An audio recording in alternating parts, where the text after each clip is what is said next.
Good morning. It is Sunday, November 7th, and I have to fix my hair here, just coming out of the wind. 7th of November. Today is All Saints Day, and we celebrate this once a year, celebrate those who have gone before us, the life that they lived and the love that they left with us in our hearts. So I've been thinking a lot about these folks and their legacies, and also just, what this tells us about who we are, especially about who God is. I feel that we cannot breach this subject often enough about God's very nature. And um, and what I want to share this morning is the difference in how we perceive God and how we perceive God at work in our lives, and specifically how God is truly on our side. All right. I think that we can really get caught up in the idea of sin and punishment. When we're talking about death, that we wonder if someone's going to hell or if they make it to heaven. And I think that this is not the best way for us, or the right questions or the right ways to think about the very nature of God and in relationship to our life and to our death. When we consider the truth that we proclaim, that Jesus was God incarnate, that God came to earth in flesh as Jesus the Christ, then we get a very clear picture of who God is and what God was about. When we listen to the words, when we look over the words of Jesus, when we look over the shoulder of Jesus, when he's interacting with prostitutes, with sinners, with those who are blind or lame, and even as he speaks with religious authorities, we see this commitment to loving, honoring relationships. We hear Jesus say over and over, your faith has made you well, that love one another. And so this is the very nature of God. God wants relationship with us.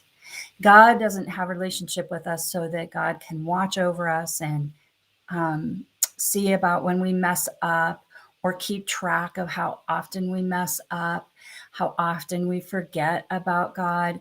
God isn't waiting or expecting us to screw up, if I can just say it plainly. He does not wait for us to screw up. God is actually waiting for us to live into the fullness of the life God has created us for. And so for some of us, we may come to live that fullness of life in this mortal age and in our bodies on earth. And I know that we must live into the fullness of life that God has for us in the afterlife, or whatever comes after our mortal life. This is the nature of God. This is what we are told over and over in the New Testament. Salvation has already been given to us. We do not earn it. We don't have to work for it. We don't lose 10% of our salvation when we mess up. No, the salvation is always there.